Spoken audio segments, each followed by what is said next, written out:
madam! I'm sorry, but you have to go with me to the police station. Madam! Madam, please!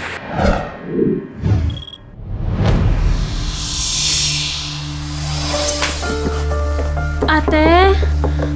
Bakit? Ano problema? Ano nangyari sa'yo? Ate, nahihilo ko. Baka mababa yung sugar ko. Ha? Nag-insulin ka na ba? Baka mamaya nagpagutom ka, ha? Chopet, dali natin siya sa ospital. Bilisan mo. Selena! Mahatid mo siya. Yan yung reseta ng mga gamot niya. Tsaka yung pang-lab test niya. Andiyan na rin yung presyo ng lahat ng kailangan bayaran. Ang mahal naman nito. Eh, hindi pa kasi yung kinita ko ngayong araw eh. Nakita ko yun! Ginagamot ang babae! Kiko, ano ba nangyari sa'yo?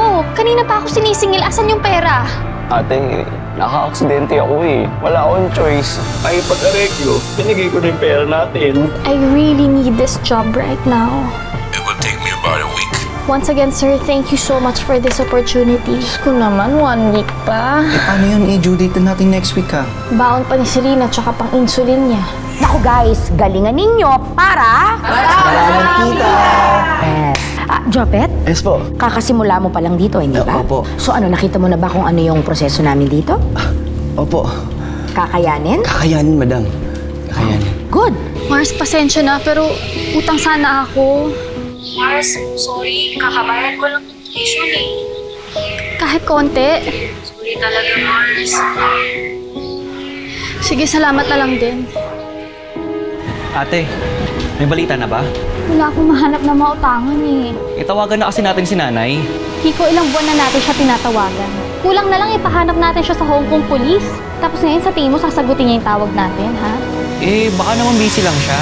Ang sabihin mo, baka nag-asawa na ng inchik tapos iniwan na tayo. Kapos ba ang budget mo? Ate, Sagot namin kayo. Download na ang Bigay Agad Online Cash Loan. Selena, may pang lab test na Selena? Selena? Ate? Muntik mo na ako bigyan ng heart attack kakahanap sa'yo dito. Sorry, ate. Ate, chill ka lang naman paminsan-minsan. Kung alam mo lang kung ano yung pinagdaanan namin ng kuya mo para makahanap ng perang pangbayad pang ospital mo. Hanggang ngayon wala ka pa rin? Yang utang mo! Pagdating ng kapatid ko, isasaksak ko sa baga mo yung pera. Posted ka na bilang magnanakaw at isusunod na namin ang mga contacts mo. Alam mo, isa lang masasabi ko sa'yo. Go to hell!